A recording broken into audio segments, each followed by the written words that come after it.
हे यार, आज हम लोग सर्वाइव करने वाले हैं 400 डेज हमारे ब्यूटीफुल से जंगल ओनली वर्ल्ड में। ये पीछे जो आपको इतना ब्यूटीफुल सा बेस दिख रहा है गाइज, ये ऑलरेडी हम 300 डेज के अंदर बना चुके हैं। अगर आपने सारे पार्ट्स नहीं देखे तो अभी जाकर प्लीज देख लो, आपको लिटरली बहुत ज्यादा मजा आने वाला है। और आने वाले 400 डेज गाइज बहुत ही ज्यादा स्पेशल होने वाले हैं, क्योंकि इन 100 डेज के अंदर हम लोग बनाने वाले हैं अपने लिए एक बहुत ही ऑसम सा नेदर बेस। उसके बाद हम लोग बनाएंगे एक जायंट सा पांडा हाउस, पांडा की हम लोग बहुत ही बड़ी स्टैचू बनाने वाले हैं। और उसके बाद गाइज फाइनली हम लोग एक बहुत ही बड़ा सा ऑटोमेटिक शुगर केन फार्म बनाएंगे, जो ऑलमोस्ट 3000 से भी ज्यादा per hour sugar cane produce करेगा।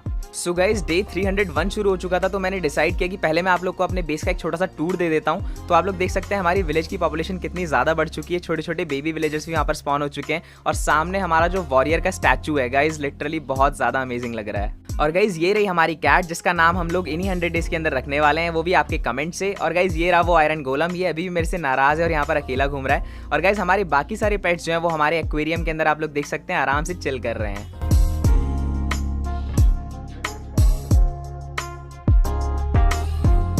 वर्ल्ड टूर खत्म हो जाने के बाद मैं फटाफट से नेदर के अंदर चला गया और मैंने वहां पर एंशिएंट डिब्रीज के लिए माइनिंग करनी शुरू कर दी। मैंने गाइस लिटरली बहुत सारे डेज स्पेंड करे माइनिंग करने के लिए, क्योंकि गाइस अभी भी हमारे पास नेदराइट की एक्स, नेदराइट की हो और नेदराइट का शवल नहीं था, तो इसीलिए मैंने बहुत सारी एंशिएंट डिब्रीज की माइनिंग करी।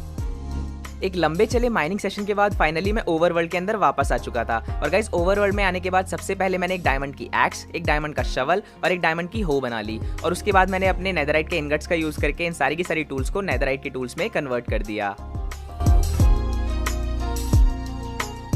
टूल्स बनाने के बाद गाइज मैंने सारी की सारी टूल्स को एफिशिएंसी 5, अनब्रेकिंग 3 और मेंडिंग जैसे कमाल के एन्चांटमेंट से एन्चांट कर दिया, क्योंकि गाइज ऑफ कोर्स हमारे पास थे बेस्ट एन्चांटमेंट्स हमारे लाइब्रेरियन विलेजर्स की वजह से। और इसी के साथ गाइज हमारा नेदराइट आर्मर के साथ साथ नेदराइट के टूल्स का भी सेट जो है कंप्लीट हो चुका था। और अब टाइम था अपने लिए एक बहुत ही ऑसम सा नेदर का बेस बनाने का।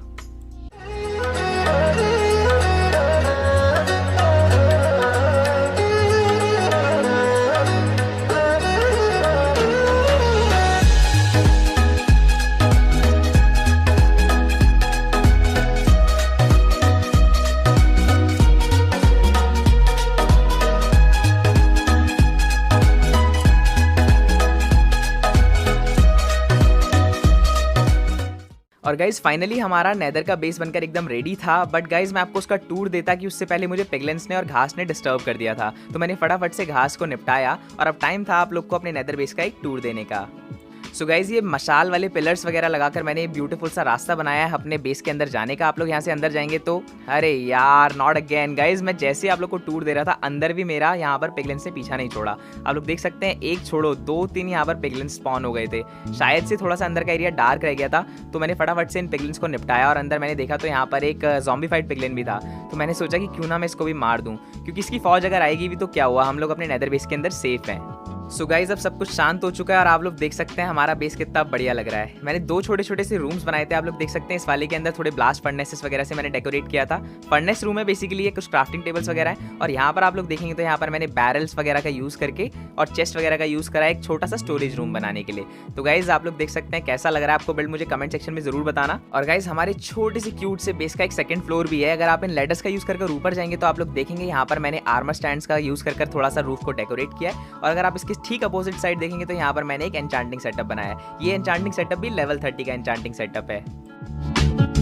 अपना नेदर बेस बनाने के बाद मैं ओवरवर्ल्ड के अंदर वापस आ गया और गाइज अब टाइम था अपनी क्यूट सी व्हाइट वाली कैट का नाम रखने का। तो गाइज सबसे पहले तो मैं कहना चाहूंगा आप सभी ने बहुत प्यारे प्यारे नेम सजेस्ट करे थे, बट जैसा कि मैं एक ही नेम सिलेक्ट कर सकता हूं क्योंकि हमारे पास एक ही कैट है, तो गाइज वो नाम मैंने सिलेक्ट करा है जो ज्यादातर लोगों ने सजेस्ट करा था। आई मीन बहुत सारे लोगों ने सजेस्ट करा था। तो गाइज मैंने अपनी कैट का नाम स्नोई रख दिया। गाइज स्नोई इसलिए भी रखा है क्योंकि ये व्हाइट कलर की कैट है और सेम चीज आप लोगों ने बहुत सारे लोगों ने मुझे बोली थी। सो मेजोरिटी के साथ जाते हुए मैंने अपनी कैट का नाम स्नोई रख दिया। आई होप गाइज ये नाम आप लोग को पसंद आएगा, मुझे कमेंट सेक्शन में जरूर बताना। और जिनका नाम मैं नहीं रख पाया तो गाइज आप लोग प्लीज ऑफेंड मत होना, सभी के नाम बहुत ज्यादा प्यारे थे। सो गाइज इसके बाद मैं अपनी कैट को अपने एक्वेरियम के अंदर लेकर चला गया और फाइनली मैंने वहां पर उसको बैठा दिया। अगले दिन गाइज एक बहुत ही कमाल की चीज हुई, आप लोग देख सकते हैं। मैं वर्ल्ड को एक्सप्लोर कर रहा था और मुझे अपने बेस के पास ही गाइज 2 पैंडास मिल गए थे। आई डोंट नो यहाँ पर कैसे स्पॉन हुए, बट मैं बहुत ज्यादा खुश था क्योंकि गाइज पैंडा मेरा one of the favourite pets के अंदर से एक है। आप लोग भी बताना गाइज मुझे आपको पैंडास कैसे लगते हैं, मुझे तो लिटरली बहुत ज्यादा क्यूट लगते हैं। तो मैं फटाफट से पैंडास को अपने बेस पर लेकर आया और मैंने उनके लिए एक बहुत ही ज्यादा ब्यूटीफुल सा पैंडा होम बनाना शुरू कर दिया।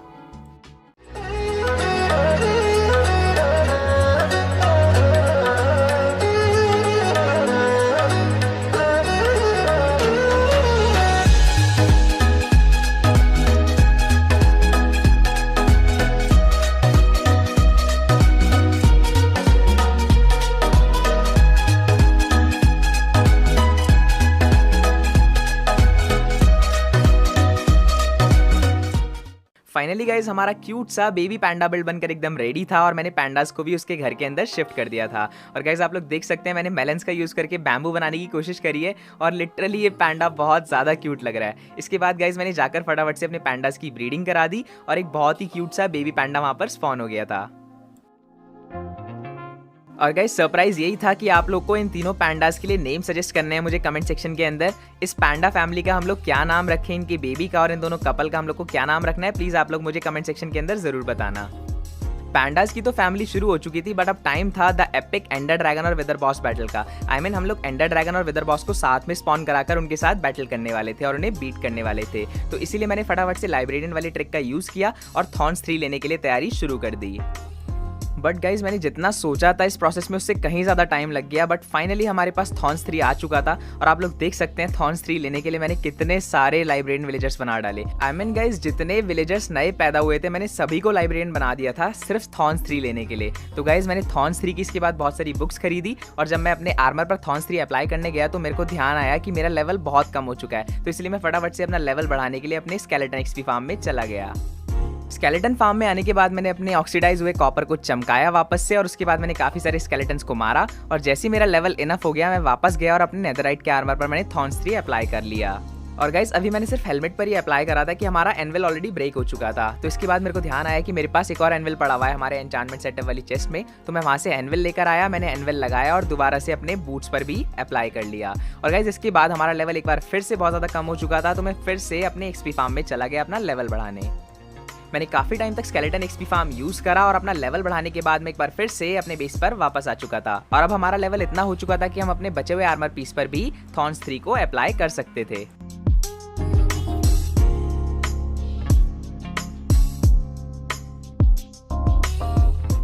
अपना आर्मर हो चुका था बहुत ज़्यादा ओपी और इसके बाद मैं एक बार फिर से अपनी लूटिंग 3 वाली स्वॉर्ड लेकर चला गया नेदर के अंदर और वहाँ पर मैंने बहुत सारे विदर स्केलेटन्स को हंट करा विदर स्कल्स के लिए, क्योंकि गाइस अब टाइम आ चुका था विदर और एंडर ड्रैगन के साथ एक साथ बैटल करने का। ओवरवर्ल्ड में वापस आने के बाद मैंने कुछ स्ट्रेंथ किया और कुछ स्लो फॉलिंग पोशंस ब्रू किए और उसके बाद सारे रिसोर्सेज गैदर करने के बाद मैं निकल गया एंड की जर्नी पर।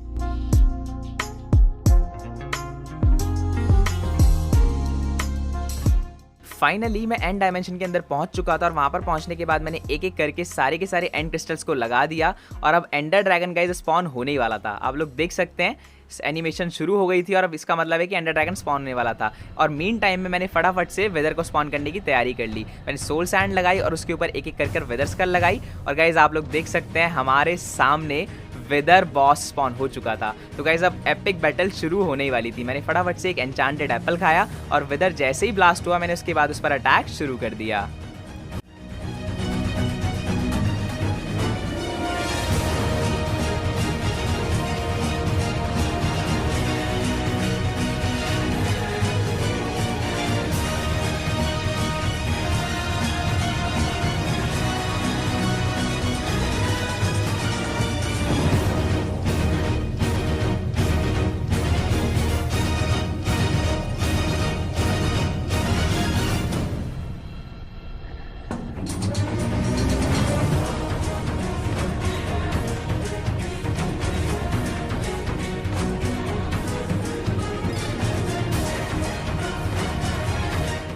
और विदर को मारते मारते गाइज आप लोग देख सकते हैं एंडरमैन ने मेरी जान खा रखी थी। लिटरली मारने पर तुले हुए थे मुझे पूरे, बट मैंने हिम्मत नहीं हारी और विदर पर अपना अटैक कंटिन्यू रखा।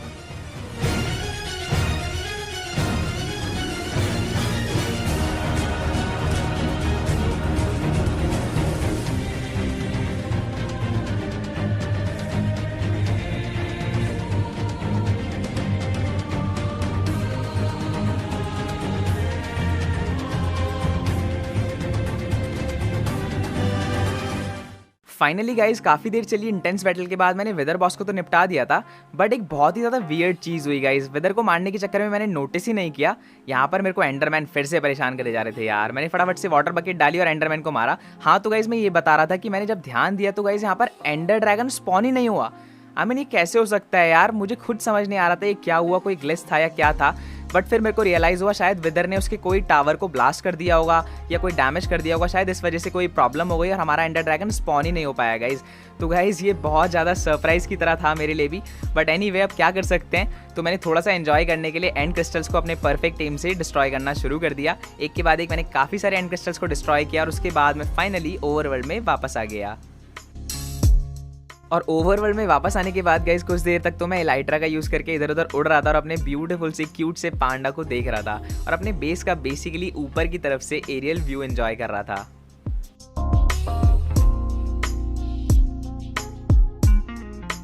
इसके बाद गाइज मैं चला गया एक बहुत ही लंबे माइनिंग सेशन पर और लिटरली गाइज मैंने बहुत सारे दिन तक सिर्फ माइनिंग करी डायमंड्स के लिए और प्रेशियस ओर्स के लिए, क्योंकि गाइज इन 400 डेज के अंदर मैं चाहता था कि जितना ज़्यादा रिच हो लिया जाए उतना ज़्यादा कम है। तो गाइज लिटरली मैंने बहुत दिनों तक माइनिंग करी और जितने ज़्यादा हो सकते थे उतने ज़्यादा मैंने डायमंड्स कलेक्ट करने की पूरी कोशिश करी।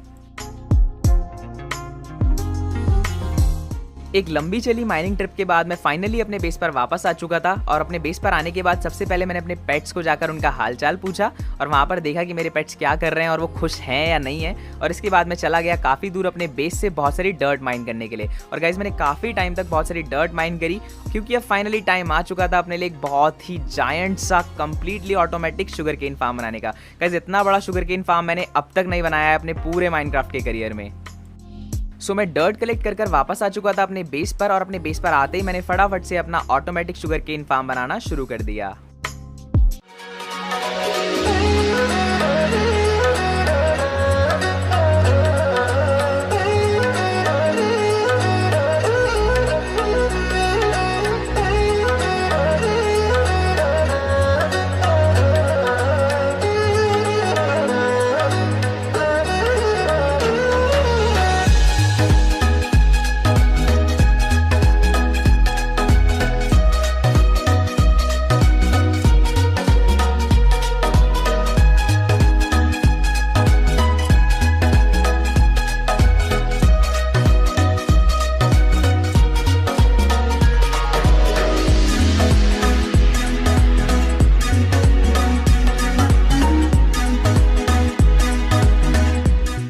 गाइस काफ़ी टाइम की मेहनत के बाद फाइनली हमारा ऑटोमेटिक शुगर केन फार्म बनकर एकदम रेडी था। ये 3000 प्लस शुगर केन एक घंटे में प्रोड्यूस करने वाला था। और गाइस जब मैंने सामने देखा तो वहाँ पर एक ऑसिलॉट स्पॉन हो चुका था। तो मैं फटाफट से गया और मैंने सोचा कि मैं इसको टेम कर लेता हूँ। और गाइस पहले तो आप लोग को मैं शुगर केन फार्म दिखा देता हूँ कि कैसा है और इसके आसपास क्या क्या है और किस तरह से फंक्शन करता है और कैसी इसकी एफिशिएंसी है। सो गाइज हमारे शुगर केन फार्म की आप लोग देख रहे हैं एक जैसी दिखने वाली 4 इटरेशन है। ये रही पहली और ये रही दूसरी और इसके बाद अगर आप थोड़ा सा आगे चलेंगे तो ये रही तीसरी। और इसके नीचे ग्लास के अंदर से आप लोग दिख रहे होंगे वहाँ पर mine cart with hopper run कर रही है जो सारे के सारे शुगर केन को कलेक्ट करती है। ये रही लास्ट इटरेशन और यहाँ पर डबल चेस्ट है आप लोग देख सकते हैं। अभी मेरे को बनाते बनाते थोड़ा सा टाइम हुआ और यहाँ पर ऑलरेडी इतना सारा शुगर केन कलेक्ट होना शुरू हो गया है। तो आप लोग देख सकते हैं कितना कमाल का हमारा शुगर केन काम कर रहा है।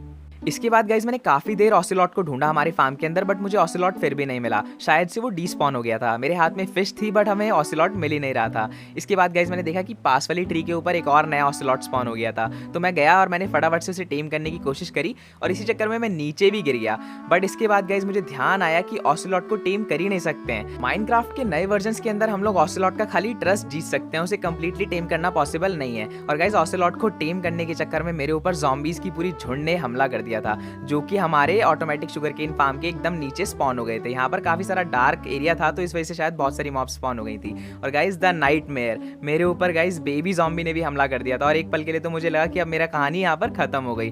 बट किसी तरह से मैंने उन सारे के सारे ज़ॉम्बीज को मार गिराया।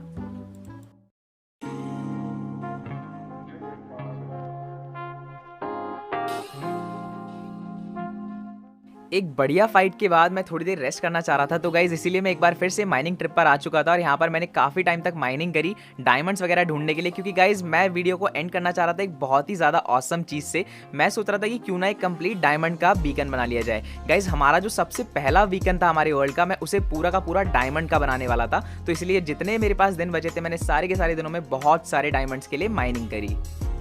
एक लंबी चली माइनिंग ट्रिप के बाद फाइनली गाइज मैं अपने बेस पर वापस आ गया और मैंने फटाफट से अपना डायमंड का ऑसम सा बीकन बनाना शुरू कर दिया।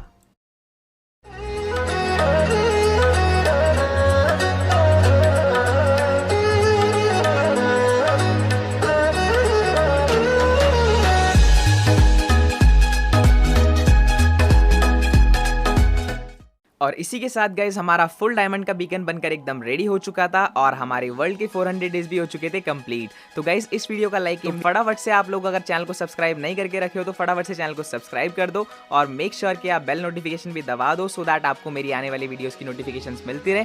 मैं आप लोगों से प्रॉमिस करता हूँ कि आप लोग के लिए ऐसा एंटरटेनिंग कंटेंट हमेशा लाता रहूंगा। Thanks for watching.